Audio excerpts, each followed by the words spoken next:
Hi, my name is Jessica Kane, and this is Sigmund Freud, the theorist.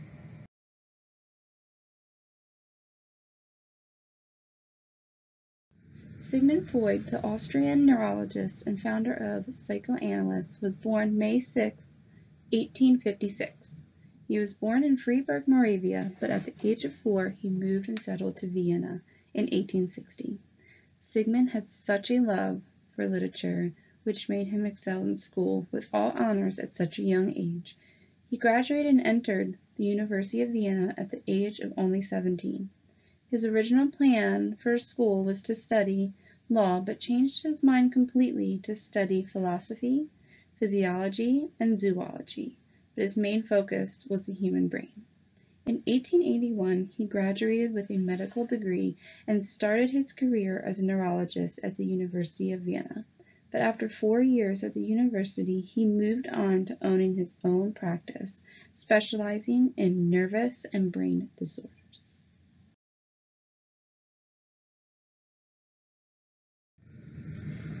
Sigmund Freud founded psychoanalysis that psychologists still use today. Psychoanalysis focuses on personality development with Sigmund's 3 fundamental structures of the human mind, which is the ID, the ego, and the superego. The ID is the unconscious that seeks pleasure. It holds all basic and primal needs. It is the impulsive, unconscious part of your brain that wants whatever feels good at the time. Ego is responsible for creating balance between pleasure and pain. Ego does not know right from wrong, but can realize that some drives cannot be met at times. The superego allows the mind to control its impulses that are looked down upon morally, considered to be the conscience of the mind. The psychoanalysis assumptions are psychologists see psychological problems as rooted in the unconscious mind. Manifest symptoms are caused by hidden disturbances. Typical causes include unresolved issues during development or repressed trauma. Treatment focuses on bringing the repressed conflict to consciousness, where the client can deal with it. Another part of Sigmund's psychoanalysis is the 5 stages of psychosexual development, which is the most controversial theory that he has had. The 5 stages include the oral stage, the anal stage, the phallic stage, the latency stage, and the genital stage. The oral stage is from birth to 18 months that focuses on oral pleasures such as sucking or feeding. Too much or too little gratification can result in oral fixation. This type of personality may have a stronger tendency to smoke, drink alcohol, overeat, or bite his or her nails. Now they can become overly dependent on others, gullible, and become followers. They might have an aggression issue towards others and can cause pessimism. The anal stage is ages from 18 months to 3 years of age. This stage focuses on eliminating and retaining feces. This is when the child learns to control their anal stimulation, such as bowel movements. Anal fixation can cause one to become anal retentive, which means they want cleanliness, perfection, and control at all times. Now, when not stimulated enough, it can cause one to be anal expulsive, which is when someone is disorganized and a messy person. The 3rd stage of psychosexual development is the phallic stage that ranges from 3 to 6 years of age. Sigmund believed that during this stage, boys and girls develop unconscious sexual desires for their parents.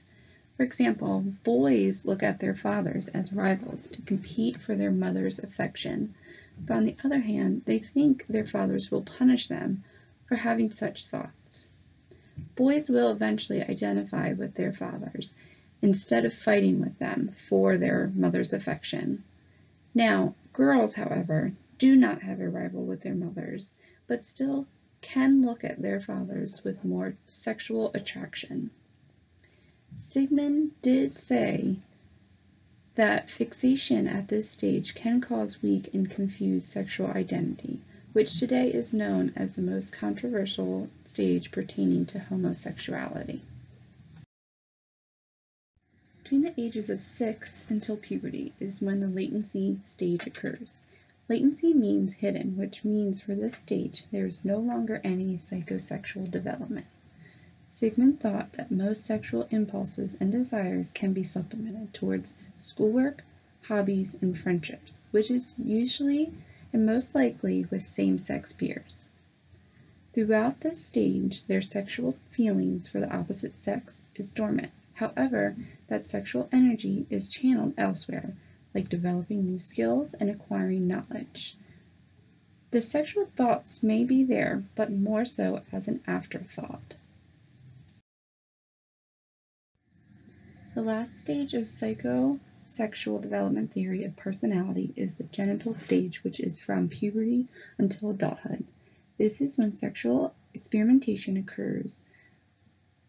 All the stages prior are integrated into the mind, allowing healthy sexual feelings and behaviors arise. This stage allows one to find that one-to-one loving relationship through a healthy sexual and meaningful experience. Sigmund stated that fixation on prior stages can have a lasting effect on the particular stage. For instance, fixation at the oral stage can result in a person gaining sexual pleasure from kissing and oral sex. And fixation in the phallic stage can cause one to have sexual pleasure with themselves. Although Sigmund Freud is known as the most controversial theorist, he is still very well known and influenced in child development, especially when it comes to psychology. His theories gives us a better understanding to how a child develops their own personality and how the lack of or the acceleration of development can alter the child's personality. Skipping or exceeding these developmental stages can cause detrimental lasting effects when reaching adulthood, so it is key as a parent and/or caregiver to pay close attention to the stages and to make sure that their development is not being over or understimulated to cause a negative effect in the future. Sigmund's personality theory has also paved way in the psychology field. Psychologists still, to this day, use unconscious repression theory when evaluating a patient. He suggests to reveal the conflict the patient has, they need to talk about what is on their mind and how to resolve these unlockable conflicts within themselves. Psychologists still, to this day, also use the ink block method to explore the patient's mind of how they are thinking. This gives the psychologist a way to help the patient get the proper care they need for a healthy mind, whether it is more therapy, more psychology, or more medication. I believe having a healthy mind as a child will only set up great success as an adult. Using these methods will unlock the unconscious mind to help our children grow to a sufficient human in our society. Teachers are there to help achieve just that. That is why I believe having a proper and better understanding of how Sigmund Freud analyzed the human mind will only give teachers a better way to relate and help students succeed in their lives. Although people may not agree with some of his theories, he has still helped pave way through the psychology and gain knowledge for neurology.